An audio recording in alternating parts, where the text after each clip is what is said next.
Not every Range Rover engine is created equal, and the gap between the good ones and the bad ones is enormous, far wider than the badge suggests. Some run for hundreds of thousands of miles with basic care, while others hand you a five-figure repair bill when you least expect it. So today I am counting down the 3 worst Range Rover engines, and then the 4 best, the ones that make this a car you can genuinely keep. We start with the worst. Let us get into it. Worst number 3. The small 4-cylinder Ingenium engine is the first one I would steer you away from, because it is simply too small an engine doing too big a job in a heavy luxury car. On paper it looks tempting. A modern, efficient unit that promises lower running costs and a friendlier purchase price, and that is exactly what pulls buyers in. The problem is what happens over time, because asking a compact 4-cylinder to haul around 2.5 tons of luxury SUV day in and day out works it extremely hard, and hard-worked engines wear faster and complain sooner. On the earlier examples in particular, the timing chain arrangement has a reputation for stretching and becoming noisy well before you would ever expect. And if that is ignored, the consequences can be severe and expensive. There is also the issue of fuel finding its way into the oil on some short-trip diesels, which thins the very lubricant that is supposed to protect everything, quietly accelerating wear on a car that rarely gets the long, hot runs it needs. None of this makes the engine dangerous, but it does make it a gamble, because you are buying the hardest-working, least stressed-for unit in the range wrapped in a very heavy body. If you do look at one, you want a fastidious, fully documented service history, evidence the timing chain has been checked or done, and ideally a car that has lived on longer journeys rather than endless cold, short trips. Treat any hesitation, rattle on startup, or vague history as a reason to walk away, because in a car this heavy, a struggling small engine is a repair bill waiting to happen. It is worth understanding why this combination is such a problem, because an engine that spends its whole life working near the top of its ability has almost no margin left over, and margin is exactly what makes an engine durable. A larger, lazier unit loafs along and lasts, while a small one straining under a heavy body is constantly generating heat and stress in the very components that are most expensive to fix. That is the fundamental issue here, and no amount of clever engineering completely escapes it. There is also the ownership reality to consider, because the promised fuel savings can quietly evaporate the moment a single major repair lands, wiping out years of efficiency in one invoice. For a buyer chasing a cheaper way into the badge, that is a cruel trap, because the very thing that made it affordable is the thing most likely to cost you later. If you must have one, a larger capacity version and a lighter model with a spotless history is a far safer bet than the smallest unit in the heaviest car. Up next, a much bigger engine that hides its problems in the worst possible place. Worst number 2. The 4.4-liter SDV8 diesel is a genuinely magnificent engine in the way it drives, and that is exactly what makes its one big flaw so painful. Do not misunderstand me. When this engine is healthy, it is superb, effortlessly torquey, hushed, and muscular, exactly the kind of power plant a luxury Range Rover deserves, and for that reason, it has a devoted following. The trouble is buried deep in its design, because the timing chains on this engine sit at the back of the unit against the bulkhead, rather than at the front where they can be reached easily.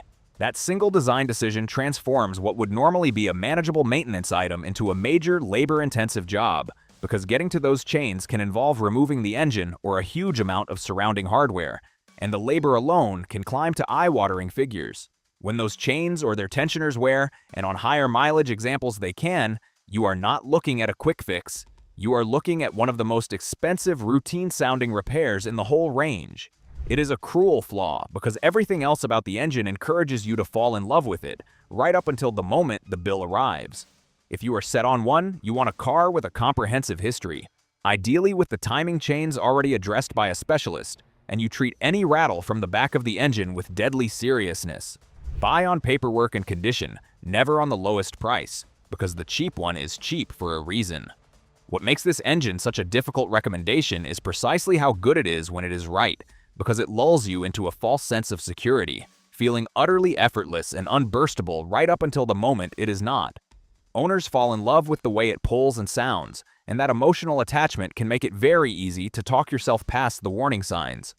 The location of those timing chains is the whole story, because in engineering terms, a chain at the front is a routine job and a chain at the back is a nightmare, and the difference between the two can be the difference between a sensible bill and one that rivals the value of the car. That is why the history matters so enormously here, because a car whose chains have already been done by a knowledgeable specialist is a genuinely different proposition from one where that expensive work is still lurking somewhere in the future. You are not just buying an engine, you are buying a position on that timeline, and where you sit on it is everything. Approach it with real caution. Get a specialist who knows this exact unit to look and listen carefully, and be prepared to walk away from the tempting bargains, because with this engine, the tempting bargains are exactly the ones to fear. And that brings us to the single worst engine of them all. Worst number 1. The 3-liter TDV6 diesel, in its earlier form, takes the top of this list for one simple and frightening reason: the risk of crankshaft failure. This engine powered a huge number of Range Rovers and sports, and for the most part it feels lovely, smooth, torquey, and well suited to the car, which is exactly why so many are still on the road and so tempting on the used market. But lurking in the earlier versions is a well-documented weakness where the crankshaft itself can fail, and when that happens it is not a repair, it is a catastrophe, because a broken crankshaft essentially destroys the engine from the inside out and almost always means a complete replacement unit. That is the single most expensive thing that can go wrong with a car, and the fact that it can strike a seemingly healthy engine is what makes it so unnerving. It does not happen to every single one, and plenty have covered enormous mileage without drama, which is exactly what makes the gamble so tempting and so dangerous, because the good ones and the ticking time bombs can look identical on a test drive. The warning signs, where they exist at all, are subtle, which is why an expert inspection is not optional here. It is everything. If you want one, you seek out a later, revised example if you can, you demand a complete service history with sensible oil changes, and you have a genuine specialist inspect it before you spend a penny. Get it wrong, and the cheapest looking Range Rover on the market becomes the most expensive car you have ever owned. The reason this one sits at the very top of the worst list, above even the eye-watering timing chain job, is the nature of the failure itself, because a worn timing chain gives you warning and a repair path, while a failed crankshaft is sudden, total, and final. There is no nursing at home and budgeting for a fix. There is only a destroyed engine and the search for a replacement. That combination of severity and unpredictability is what makes it uniquely frightening, because you can do everything right, maintain the car beautifully, and still be unlucky, which is the opposite of how car ownership is supposed to work. It is also why these cars can look like such tempting bargains, since the market price is in the fear, and a cheap one is the market quietly telling you about the risk you are taking on. None of this means every example is doomed, and a later revised unit with a genuinely thorough history and an expert seal of approval can be a sensible buy. But it does mean this is the one engine where cutting corners on the inspection is simply not an option. Respect the risk, pay for the expertise, and never let a low price do your thinking for you. Now for the good news, and it is a great deal better than the worst list might suggest. Best number 4. The 5-liter supercharged V8 petrol is where the good news begins, and it is one of the most gloriously characterful engines ever fitted to a Range Rover. Forget efficiency for a moment, because this engine is about effortless, thunderous performance and a soundtrack that makes every journey feel like an occasion, hurling a 2.5-ton luxury SUV down the road with genuinely absurd ease. What surprises people is that, treated properly, it is also a fundamentally strong and durable engine, based on a well-proven design that responds beautifully to good maintenance. It is not perfect, and there are things to watch because the earlier versions have a known appetite for timing chain, tensioners, and guides, and the supercharger and its associated components need to be looked after. But none of these are the kind of mysterious, unfixable faults that plague the worst engines on this list. They are well-understood items with proven solutions, and an example that has been cared for by someone who knows these engines is a genuinely robust and hugely rewarding thing to own. The trade-off, of course, is fuel, because this engine drinks heavily and makes no apology for it, so you buy it with your eyes open about running costs. But if you want a Range Rover that feels truly special every single time you press the accelerator, and you are prepared to maintain it properly, the supercharged V8 delivers a driving experience the diesel simply cannot match. You want a documented car, evidence the known items have been attended to, and a specialist inspection.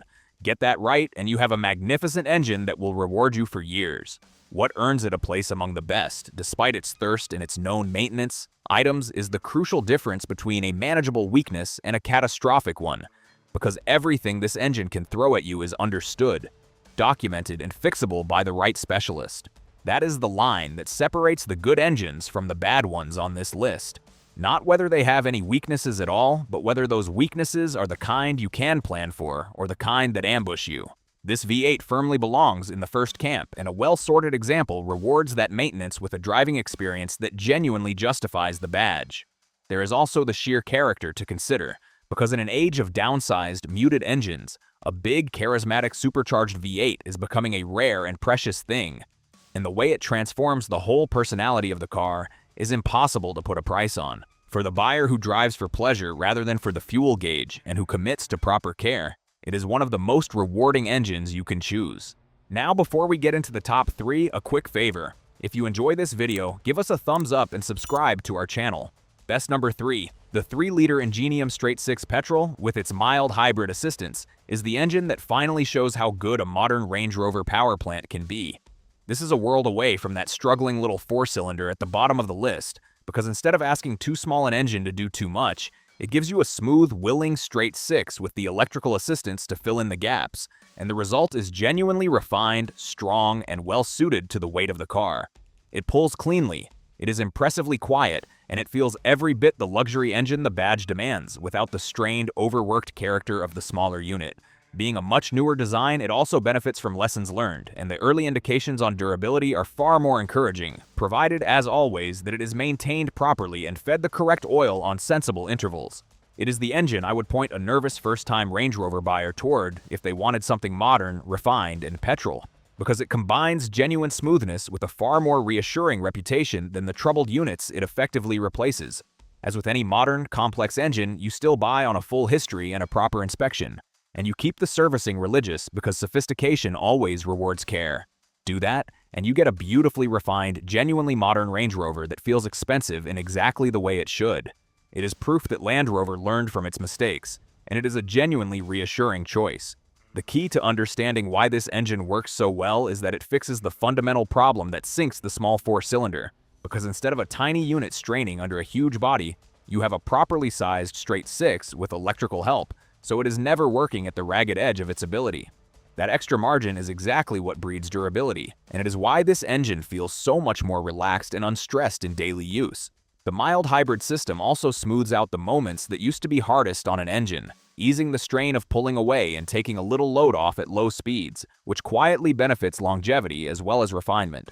It is genuinely modern in the best sense, sophisticated without feeling fragile, and it represents the version of Land Rover engineering that actually learned from the painful lessons of the past. For a buyer who wants a current, refined petrol Range Rover and is understandably nervous after hearing horror stories, this is the engine that lets you enjoy the car without constantly listening for trouble. You still treat it with the respect any complex modern engine deserves, with correct oil, sensible intervals, and a full history, but you are starting from a genuinely sound and encouraging base rather than a known problem. It is the reassuring modern choice in a range that has not always offered one. What comes next is old school, and it is bulletproof. Best number 2. The BMW-sourced 3-liter diesel from the earlier generation of Range Rover is the engine the enthusiasts quietly hunt down, because it has earned a reputation for genuine, old-fashioned toughness. Back when this engine was fitted, it came from a company with a formidable reputation for building diesel engines that simply refuse to die, and that pedigree shows, because these units are known for shrugging off enormous mileage with nothing more than honest, regular maintenance. It is not the most powerful engine on this list, and it will not thrill you the way the big petrols do, but that is not the point, because what it offers instead is the thing that matters most in a car this complex: dependability. In a world where so many Range Rover engines come with an asterisk and a warning, this one is refreshingly straightforward. A strong, proven, well-understood unit that a good independent specialist can look after without drama for years. The appeal here is not raw pace, it is longevity and honesty, an engine you can genuinely rely on to keep working while the rest of the car gets to be as luxurious and indulgent as you like. You still want a documented example and a proper inspection, because condition always matters. But you are starting from a fundamentally sound and trustworthy base. Buy a cared-for one, and you have quietly chosen one of the most dependable ways to run one of the most complex luxury cars on the road. It is proof that the right engine can transform the whole ownership experience. What makes this engine so quietly brilliant is that it removes the single biggest source of anxiety from Range Rover ownership, the constant, nagging worry about the engine, and once that worry is gone, the whole car becomes something you can simply enjoy rather than endure. All of the luxury, the comfort, and the capability that make these cars so desirable are suddenly yours without the asterisk, and that changes everything about how it feels to live with one. It is also worth appreciating just how unusual that is in this world, because so much of the Range Rover story is about magnificent cars undermined by fragile engineering, and here is an engine that flips that script entirely, offering old-fashioned mechanical honesty in a genuinely luxurious package. The trade-off, if you can even call it that, is that it prioritizes dependability over drama. So if you crave the thunder of the big petrols, this is not your engine. But if you want to reach the highest mileages with the fewest sleepless nights, very little else in the range comes close. It is the sensible enthusiast's choice, the engine you pick with your head that then quietly wins over your heart by simply never letting you down. Seek out a cherished, documented example, and you have chosen wisely. And that leaves the single best Range Rover engine you can buy. Best number 1, the BMW-sourced 4.4-liter V8 petrol from the earlier generation of Range Rover is the best engine on this entire list, and it is the definition of getting the very best of both worlds. Like its diesel sibling, this engine came from a company with a legendary reputation for engineering integrity, and it brings that same durability to a smooth, refined, effortlessly torquey petrol V8 that suits the character of a luxury Range Rover perfectly. It gives you genuine performance and a wonderfully hushed, cultured way of delivering it, without the fragile, expensive weaknesses that haunt so many of the other engines here. And that combination of strength and refinement is exactly why it takes the top spot. Think about what that actually means as a buyer, because the depreciation on the cars this engine came in has been brutal, which means you can now own a genuinely luxurious, beautifully engineered Range Rover with one of the most dependable engines the model has ever used, for a fraction of what it once cost. It is a lot of car and a lot of engineering for the money, and the engine at the heart of it is the part you least have to worry about, which in the Range Rover world is a rare and precious thing. Naturally, you still buy on a comprehensive history and a specialist inspection, because these are complex cars and the rest of the vehicle still demands respect, but the engine itself is a genuinely strong foundation to build on. Get a good one and you have the rarest thing of all, a Range Rover you can love without constantly bracing for the worst. A car that delivers the full luxury experience with an engine that was built to last. What lifts it above even its excellent diesel sibling is that it asks you to compromise on almost nothing. Because where the diesel trades away drama for dependability, this petrol V8 gives you genuine refinement, genuine performance, and genuine durability all at once, which is the combination every Range Rover engine is chasing and so few actually achieve. It is smooth when you want calm, muscular when you want pace, and reassuringly tough underneath it all, and that completeness is rare enough that it comfortably earns the top spot.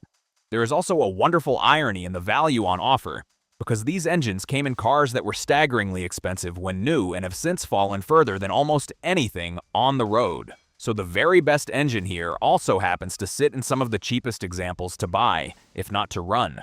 That means a patient, careful buyer can end up with the most luxurious kind of Range Rover experience, powered by the one engine you least have to worry about, for genuinely sensible money, which is as close to a happy ending as this notoriously tricky world offers. Best refinement, best durability, and the best value of the lot. The BMW-sourced V8 takes number 1, and it earned every single inch of that spot. Thanks for watching, don't forget to hit the subscribe button, and I'll see you guys in the next one.